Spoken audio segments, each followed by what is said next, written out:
যে আগামী parliament election হতে যাচ্ছে মধ্য ফেব্রুয়ারির আগে, সেই পার্লামেন্ট যে সরকারকে নির্বাচিত করবে সেই সরকারই হবে জনগণের দ্বারা সরাসরি নির্বাচিত সরকার। এবং আমরা এই বিষয়গুলা আগামীর সংসদ নির্বাচন তথা সংসদ নির্বাচন পরবর্তীতে যে সরকার গঠিত হবে সেই সরকারের জন্য এই নীতিগত প্রশ্ন এবং নীতিগত বিষয়গুলো রাখার জন্য মহামান্য আদালতের কাছে আমরা উপস্থাপন করেছি। এবং আমাদের লার্নেড ফ্রেন্ড অন্য দুইজন আছেন, ওনারা ওনাদের উপস্থাপন আদালতে করেছেন, তারা দুই একটা বিষয় এখানে অ্যাড্রেস করবেন। অসংখ্য ধন্যবাদ। যেটা ব্যারিস্টার কাসের কামালের বক্তব্য শুনলেন, এসালাম করিম সাহেব বলবেন। আমি মূলত বলেছি যেটা দিস গভর্নমেন্ট অর্থাৎ অন্তর্বর্তী সরকার হ্যাজ লিমিটেশন। একটা নির্বাচিত সরকারের যে ক্ষমতা আছে অন্তর্বর্তী সরকারের সেই ক্ষমতা নাই। এখন তারা যদি এখানে যারা আসছেন বিডার চেয়ারম্যান সহ অনেকে আসছেন, তারা কিন্তু এরা বাংলাদেশের পারমানেন্ট থাকেন না। আপনার এরা হলো নন রেসিডেন্ট বাংলাদেশি, এর অনেকে সরকারও আছেন, ইয়েতে আছেন।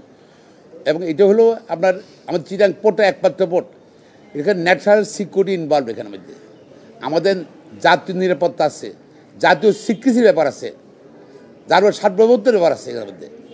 যদি এটা বিদেশির কাছে চলে যায় তারা সব কিছু জেনে যাবে কি আসছে কি যাচ্ছে।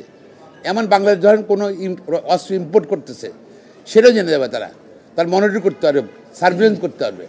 এই জন্য আমরা বলেছি যে যেহেতু কাসের কামাল বললো যে রাজনৈতিক দলগুনা চাচ্ছে না একটা অন্তর্বর্তী সরকার যে সরকার সীমাবদ্ধতা আছে সেই সরকার এটা করুক। এখন যেটা জনগণের সঙ্গে রাজনৈতিক দলের সঙ্গে চ্যালেঞ্জ করে সরকার চ্যালেঞ্জ গ্রহণ করে সরকার কিন্তু এটা করতে আগাচ্ছে। এবং এই প্রজেক্টটা কিন্তু সেই ক্ষেত্রে সরকারের আমলের প্রজেক্ট। এবং আমরা মনে করছি ওদেরই কোনো লোকজন, আগের সরের কোনো লোকজনের তাদের তত্ত্বাবধানে তাদের প্রসেসটা কিন্তু এটা আগানো হচ্ছে।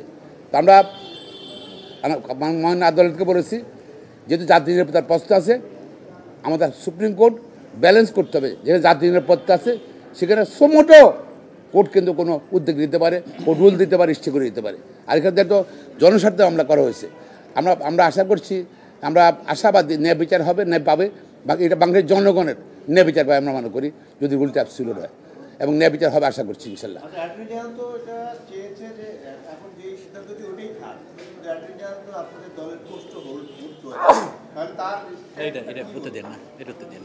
অ্যাডমিনাল সাহেব তো অ্যাডমিনালের বক্তব্য রাখবেন, সেটা ওনারটা বক্তব্য রাখবেন। উনি তো একটা সাইডে আছেন, উনি সরকারের রাষ্ট্রের প্রতিনিধিত্ব করছেন, তার বক্তব্য উনি বলবেন।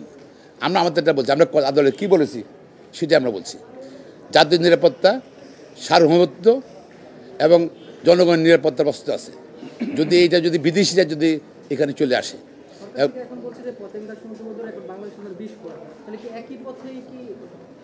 বিস্ফোরণ কেন হবে? আমাদের পোর্ট হলে আমাদের অ্যাসেট, এটা আমাদের গর্ব। সরকার থেকে যারা বলে যে চিটাং পোর্ট আমাদের বিস্ফোরা, তারা মানে বাংলাদেশের সঙ্গে জানে না, বাংলাদেশের মানুষকে ভালোবাসে না। আমি মনে করি তারা সেই শুড যুদ্ধ that comment about Chittagong port. ধন্যবাদ। চুক্তি সম্পাদনের ক্ষেত্রে কি কি আইন বিধি লঙ্ঘন হয়েছে এই বিষয়টা যদি আচ্ছা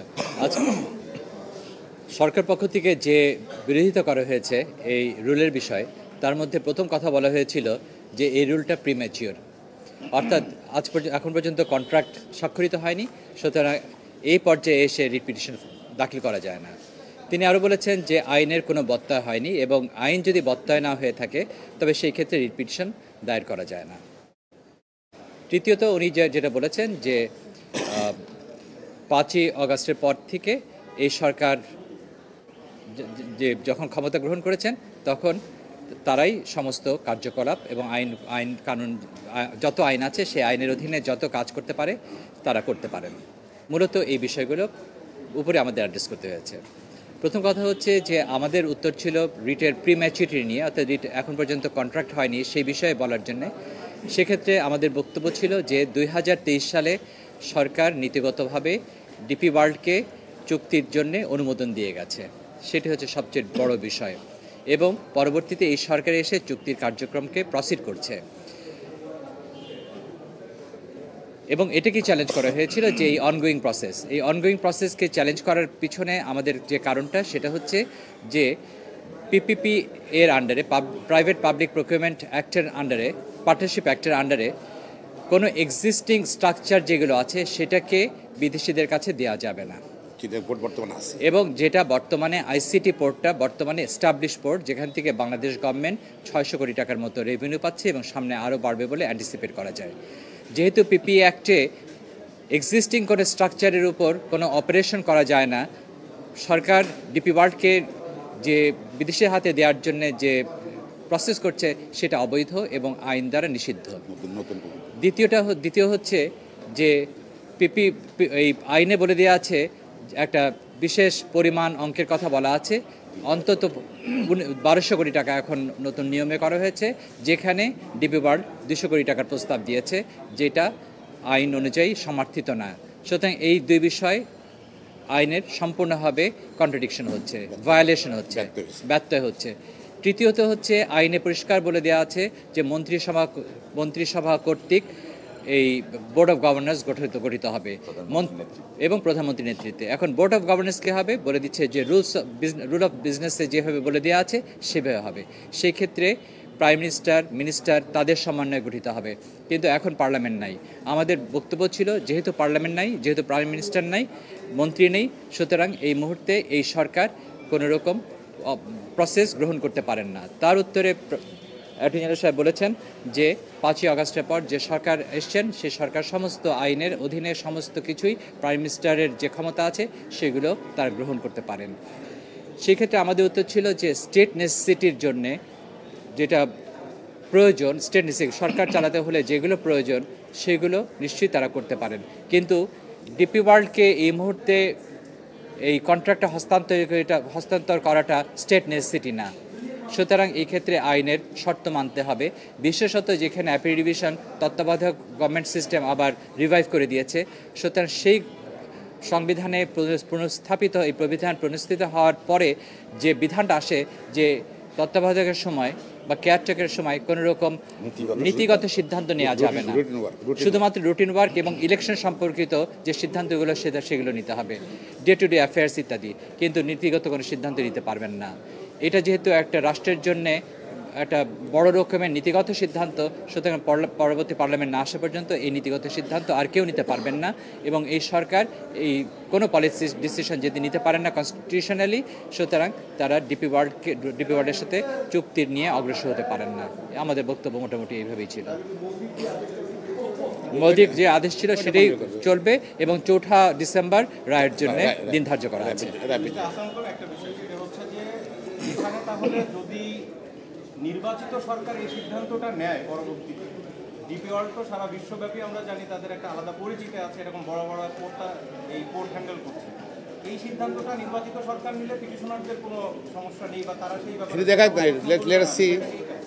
না, সেটা একটা বিষয়, কারণ যে কোনো পোর্ট সংক্রান্ত কোনো সিদ্ধান্ত শুধু আইসিটি না অন্যান্য পোর্ট যেগুলো আছে সেগুলো নীতিগত সিদ্ধান্ত শুধুমাত্র পার্লামেন্ট থাকা অবস্থায় আইনের ক্ষেত্রে সম্ভব। আর আইসিটির বিষয় একটা যে বিষয় আছে যে এক্সিস্টিং পোর্টকে যদি পুনর্নির্মাণ না করা হয়, যেমন আছে সেরকম যদি থাকে, তবে সেই ক্ষেত্রে বিদেশিদেরকে এই পোর্টটা দেওয়া যায় না। আইসিটি যেহেতু বিদ্যমান একটা পোর্ট, সুতরাং এটা যদি পরবর্তী সরকার এসে যদি মনে করেন এটা পুনর্নির্মাণ করবেন তবে পিপিএ এর আন্ডারে, তখন সেটা অন্য প্রসঙ্গ। কিন্তু পিপিএ একটা আইন যেরকম আছে সেরকম অবস্থায় এটা বিদেশিদের কাছে এই যেভাবে আছে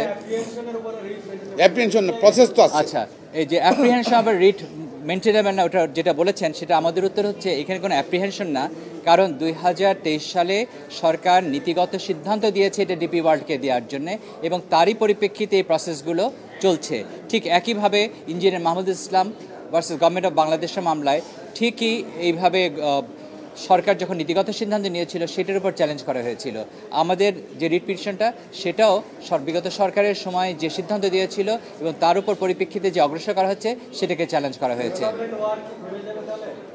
এটা কোনো ডেভেলপমেন্ট ওয়ার্ক না, এটা কোনো ডেভেলপমেন্ট ওয়ার্ক না।